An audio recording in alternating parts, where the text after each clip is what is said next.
Okey, terima kasih Farah dan juga Azra dari Terengganu FM. Nanti saya nak kena tanya Farah lah, apa tu laksa merah? Ya, pagi-pagi dah cerita pasal makanan kan. Kita rindu pula makan makanan daripada Pantai Timur kan. Okey penonton, untuk segmen pertama ini kita berbicara soal integriti dan juga generasi belia pada hari ini. Yalah, kalau kita sedia maklum, dalam dunia tanpa sempadan pada hari ini, kekuatan sebuah negara itu bukan lagi bersandarkan kepada kecanggihan teknologi dan juga kemajuan ekonominya, tapi yang paling utamanya adalah untuk kita melahirkan generasi pelapis iaitu pemimpin masa hadapan yang berintegriti. Ya, untuk itu kita nak berbicara bersama dengan dua tetamu di studio. Saya kenalkan terlebih dahulu Datuk Teknologis Ahmad Ramzan bin Daud, Presiden dan Ketua Pegawai Eksekutif Institut Integriti Malaysia, dan juga di sebelahnya Profesor Dr. Ahmad Martada bin Muhammad, Timbalan Naib Chancellor HEP dan Alumni Universiti Utara Malaysia. Assalamualaikum, selamat pagi. Waalaikumsalam. Sihat, apa khabar? Baik, alhamdulillah. Datuk, kalau kita bicara mengenai integriti, apa sebenarnya indikator utama untuk kita menilai tahap integriti belia pada masa kini, Datuk? Okey. Integriti bukanlah merupakan hanya satu nilai moral. Ianya adalah merupakan tunjang kepada kestabilan dan juga kepercayaan dan juga kelangsungan sesebuah negara. Jadi indikator berhubung dengan integriti ini, ianya boleh diletak dengan pelbagai aspek. Sebab nilai integriti itu termasuk sekali amanah, jujur, beraccountability dan juga mempunyai pertanggungjawaban. Yang paling penting adalah dari segi bagaimana kita nak membentuk belia ini ke arah untuk seperti mana yang dinyatakan tadi sebagai pemimpin di masa hadapan. Jadi ianya perlu kita lentur di peringkat belia. Okey, itu yang paling utama untuk kita fahami makna di sebalik frasa ataupun perkataan integriti itu sendiri. Dan daripada pihak universiti juga, bagaimana memainkan peranan dalam hal ini? Ialah untuk kita membentuk belia pada hari ini yang berpaksikan integriti yang utuh dan pastinya ianya akan mencerminkan masa hadapan dan juga keyakinan kita terhadap generasi belia yang bakal kita ciptakan nanti. Ya, terima kasih. Kalau kita lihat, beliau generasi muda inilah pewaris masa hadapan negara. Jadi kita perlu melengkapkan generasi muda dengan ilmu yang secukupnya. Kita tak nak generasi muda hari ini hanya bercakap mengenai dari segi mendapat gaji yang tinggi, dari segi kehidupan yang mewah dan sebagainya, tapi nilai-nilai moral, nilai integriti itu kosong. Dan inilah yang kita nak supaya universiti ini menjadi antara satu platform bagi membentuk generasi muda mempunyai nilai-nilai integriti jati diri yang tinggi. Jadi sebab itulah pentingnya untuk kita tanam sifat integriti ini di kalangan belia, di kalangan mahasiswa, supaya apabila mereka keluar nanti, sama ada mereka menjadi pemimpin masyarakat, pemimpin organisasi maupun pemimpin negara, mereka mempunyai nilai-nilai integriti yang tinggi yang membolehkan mereka menekankan berkaitan dengan tata kelola yang baik. Jadi kalau mereka diberi kesempatan, kadang-kadang ada elemen-elemen rasuah yang terdedah, maka mereka akan menolak. Dan jika nilai-nilai ini ada ditanam di kalangan pewaris-pewaris masa depan negara, maka negara kita akan menjadi lebih baik dan lebih maju, dan juga aset negara boleh diuruskan dengan baik. Saya suka apabila Prof kata mengenai ditanam nilai integriti ini pada belia, sebab macam Prof sendiri berinteraksi secara langsung bersama dengan para belia ini. Apa antara cabaran yang terpaksa dihadapi? Sebab ialah sekarang ini belia dalam era digital pula kan. Jadi bukan mudah sebenarnya untuk menanam sifat integriti itu pada mereka. Prof. Ya, memang kalau kita lihat kadang-kadang belia hari ini ataupun generasi muda hari ini tidak begitu ambil peduli terhadap nilai-nilai baik, nilai integriti, nilai moral. Kerana bagi mereka, apa yang mereka inginkan dalam kehidupan yang saya sebutkan tadi ialah kehidupan yang baik. Ya, gaji yang tinggi, kereta yang mewah, rumah yang besar dan sebagainya. Jadi itu yang mereka idamkan. Namun apabila kita menekankan berkaitan nilai-nilai baik, nilai-nilai integriti, kita mengharapkan supaya mereka ini apabila mereka bekerja, maka elemen-elemen negatif ni akan mereka tolak dengan sebaik yang mungkin. Mereka akan cuba menghindarkan diri mereka daripada amalan-amalan salah laku, rasuah dan sebagainya. Ini yang kita nak.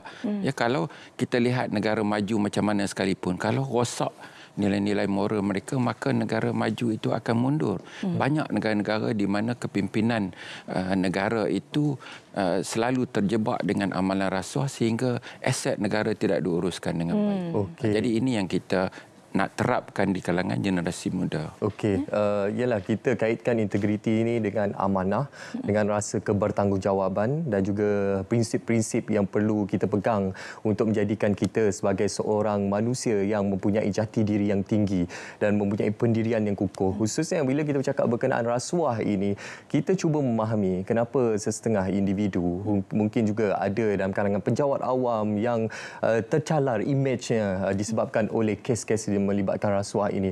Bagaimana untuk kita fahami dalam konteks masa pada ketika ini, ialah kalau kita fahami seperti yang telah dibentangkan dalam Belanjawan 2026 baru-baru ini, generasi belia ditakdirkan sebagai berusia 15 hingga 30 tahun. Jadi pada umur kelompok 15 hingga 30 tahun ini, apa antara sinergi yang mungkin boleh dilakukan oleh pihak Integriti Malaysia untuk kita memperkasakan lagi nilai yang ada dalam kalangan generasi pada hari ini? Sekarang ni seperti mana ini nyatakan tadi, belia kita daripada 15 hingga 30 tahun merangkumi 9.5 juta, iaitu berjumlah 27.8% peratus daripada keseluruhan penduduk di Malaysia ni, iaitu 34.05 juta. Sesungguhnya apa yang dilaksanakan oleh kerajaan sekarang ini, izinkan saya maklumkan kepada selamat pagi, saya adalah merupakan pegawai polis yang pertama dipinjamkan daripada pasukan polis Diraja Malaysia untuk menjawat jawatan Presiden dan Ketua Pegawai Eksekutif di Institut Integriti Malaysia. Tujuannya adalah bagi pihak kerajaan menunjukkan keseriusan pihak kerajaan di dalam mereformasikan integriti. Integriti ini perlu dilihat daripada kacamata practitioner, daripada agensi penguatkuasa. Jadi bagi saya di Institut Integriti Malaysia, kami cuba untuk memperkukuhkan integriti itu bermula dengan peringkat yang lebih awal. Sekarang ini kami di dalam peringkat untuk menzahirkan modul integriti kanak-kanak. Yang kami panggil sebagai MIKA. Sekarang ini kita berhadapan dengan taska, tadika dan juga prasekolah berjumlah 24,758. Dengan bilangan anak-anak adalah seramai 600,000 lebih. Jadi pembentukan modul ini amat penting dari segi kita menerapkan nilai itu di peringkat yang lebih awal supaya senang untuk kita pupuk di peringkat pertengahan dan juga dibawa ke peringkat yang lebih tinggi. Itu kita kena bermula daripada asas terlebih dahulu. Kita bermula daripada akar umbi. Ya, Datuk. Itulah yang paling penting untuk kita menyebarluaskan mengenai betapa pentingnya sebenarnya peranan integriti ini, khususnya untuk memastikan belia-belia kita, mereka ialah tonggak pada masa hadapan, mereka ialah asas ketahanan negara. Okey, bercakap mengenai belia berintegriti asas ketahanan negara ini, ada satu pertandingan iaitu pertandingan debat perdana integriti Piala Perdana Menteri 2025 yang akan diadakan pada 24 hingga 27 Oktober, bakal berlangsung di UUM. Datuk mungkin boleh kongsikan sedikit berkaitan dengan pertandingan ini, silakan. Okey.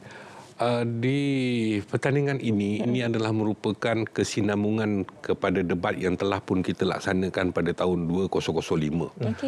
Tetapi yang menarik berhubung dengan debat kali ini adalah merupakan kelangsungan kami membuka kepada keseluruhan universiti.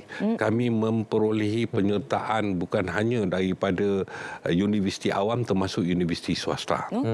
Dan kali ini yang lebih menarik, kami di atas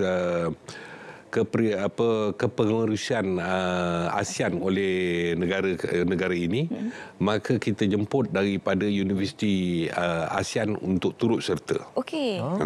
Sekarang ni kita dapat penyertaan daripada Universiti di Bandung di Indonesia yang akan menyertai sekarang ni sejumlah 120 pelajar yang akan terlibat di dalam debat ini.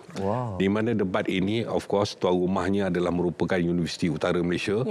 Dan kami kolaboratifkan benda ini dengan MADUN, iaitu Majlis Debat Malaysia, dan juga dengan NGOs PEACE. Kami akan buat benda ni. Okey, Prof, selaku tuan rumah untuk penganjuran debat pada kali ini, bagaimana Prof melihat nilai integriti ini diterjemahkan melalui kerjasama strategik bersama dengan Institut Integriti Malaysia, dan mungkin kita bercerita berkenaan dampak penganjuran ini kepada mahasiswa dan juga generasi belia. Kalau kita lihat KPT sekarang ini sentiasa menekankan elemen integriti di dalam kalangan mahasiswa, dan kita pada hari ini telah mula ada satu kursus wajib yang mana kita perkenalkan untuk semua mahasiswa menekankan nilai-nilai integriti. Namun itu secara teori saja. Melalui debat seperti mana yang kita anjurkan, bakal kita anjurkan pada 27 hingga 30, ini adalah satu platform untuk mahasiswa dan mahasiswi untuk menonjolkan bakat mereka, terutama bercakap dan berbahas mengenai isu-isu integriti. Jadi ini yang kita, bagi saya penting untuk mereka mengenengahkan berkaitan dengan isu-isu berkaitan integriti dan ketahanan diri. Mungkin mereka hanya belajar dan membaca di dalam dewan-dewan kuliah ataupun membaca di media-media massa, namun mereka tidak ada satu platform untuk mengenengahkan isu-isu kritikal seperti ini. Jadi melalui debat ini kita memberikan peluang dan ruang untuk mahasiswa dan mahasiswa menonjolkan bakat mereka dan bercakap mengenai satu isu yang cukup penting dalam konteks negara kita pada hari ini, iaitu integriti dan ketahanan diri. Jadi bagi saya ini satu platform yang cukup baik melalui kerjasama dengan IIM yang kita tahu memang sentiasa menekankan berkaitan isu integriti. Maka dengan collaborative strategic partnership ini kita mengharapkan supaya isu integriti ini kita ketengahkan. Bukan saja dalam konteks institusi pendidikan, bahkan di dalam platform yang lebih luas di mana semua masyarakat seluruh negara boleh menonton berkaitan dengan debat pada kali ini. Ya, jadi mahasiswa yang akan bersama dalam debat kali ini bakal bertanding untuk merebut piala pusingan yang ada di hadapan kita ini. Betul. Selain itu, Syafiqah, kita nak tahu juga hadiah secara ringkas tu. Hadiah selain daripada piala pusingan. Hadiah kami telah pun dengan pihak kerjasama dengan pihak universiti. Hadiah pusingan ini adalah merupakan kami akan bagi geran dari segi penyelidikan dan juga hadiah kepada pemenang adalah sebanyak 8,000 diikuti dengan geran penyelidikan. Begitu juga dengan tempat kedua dan yang ketiga. Okey, sekarang tapi yang paling pentingnya dekat dalam sini adalah merupakan bahawa di sini adalah merupakan satu-satunya piala pusingan kami bentuk, piala pusingan yang dinamakan sebagai Piala Perdana Menteri. Yang mana satu, Datuk? Yang warna ni. Ya. Okey. Biar saya cerita dulu dia punya piala ni, ianya dibuat daripada kayu nyatuh yang menunjukkan keutuhan. Wow, pasti inilah yang akan menjadi rebutan untuk debat yang bakal berlangsung nanti apapun. Ini saja kesempatan yang kita ada. Kita ucapkan selamat maju jaya untuk penganjuran debat pada kali ini. Terima kasih kita ucapkan kepada Datuk Teknologis Ahmad Ramzan bin Daud, Presiden dan Ketua Pegawai Eksekutif Institut Integriti Malaysia, dan juga Profesor Dr. Ahmad Martada bin Mohamed, Timbalan Naib Chancellor HEP dan alumni Universiti Utara Malaysia. Terima kasih atas perkongsian pada pagi ini. Ya, selamat maju jaya kepada mereka yang akan menyertai pertandingan ini pada 24 hingga 27 Oktober 2025 di UUM. Okey, seterusnya Munawar, kita nak ke cerita Pagi Negeri Sembilan. Ini berkaitan dengan adat Pepati Fest. Jadi apa yang menarik di Negeri Sembilan? Teruskan saja bersama dengan mereka di sana. Silakan.